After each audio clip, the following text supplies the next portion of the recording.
तथ्यों पे जब आप ध्यान देंगे तो आपको पता चलेगा कि डर का कारण क्या है।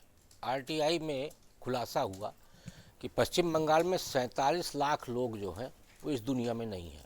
ये आरटीआई की रिपोर्ट है। 37 लाख लोगों के पास आधार कार्ड नहीं है, ये भी आरटीआई की रिपोर्ट है। 9 ऐसे ज़िले हैं पश्चिम बंगाल के जहां पिछले 20 साल में 30% से ज़्यादा मुस्लिम आबादी बढ़ी है।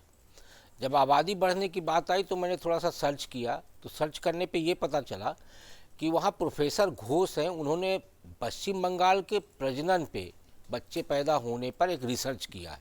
उनकी रिपोर्ट में कहा गया कि पश्चिम बंगाल में जो हिंदुओं का टीएफआर है वो 3.1 और मुसलमानों का 4.1 था, जो घट के हिंदुओं का 2.1 और मुसलमानों का 2.7 हो गया है।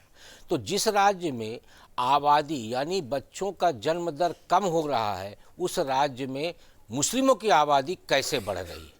तो डर का कारण ये है कि 2002-2003 के एसआईआर के हिसाब से चुनाव आयोग द्वारा जब मिलान किया गया मतदाता सूची का, तो उस मतदाता सूची के मिलान में करीब 3.5 करोड़ ऐसे मतदाता थे जो संदेहास्पद स्थितियों में डाल दिए गए और जिनका वोटर लिस्ट में पहले से ही नाम चला आ रहा था। ऐसे 3 करोड़ 99 लाख वोटरों का अपलोड कर दिया गया।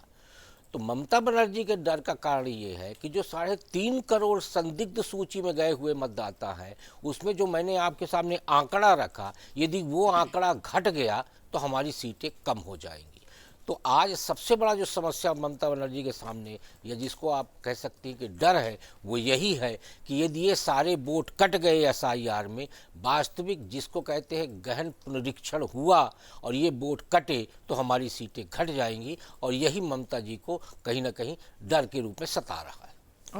अगर आप ये वीडियो YouTube पर देख रहे हैं तो हमारे चैनल को सब्सक्राइब कर बेल आइकन दबाएं, और Facebook पर देख रहे हैं तो हमारे पेज को लाइक करें।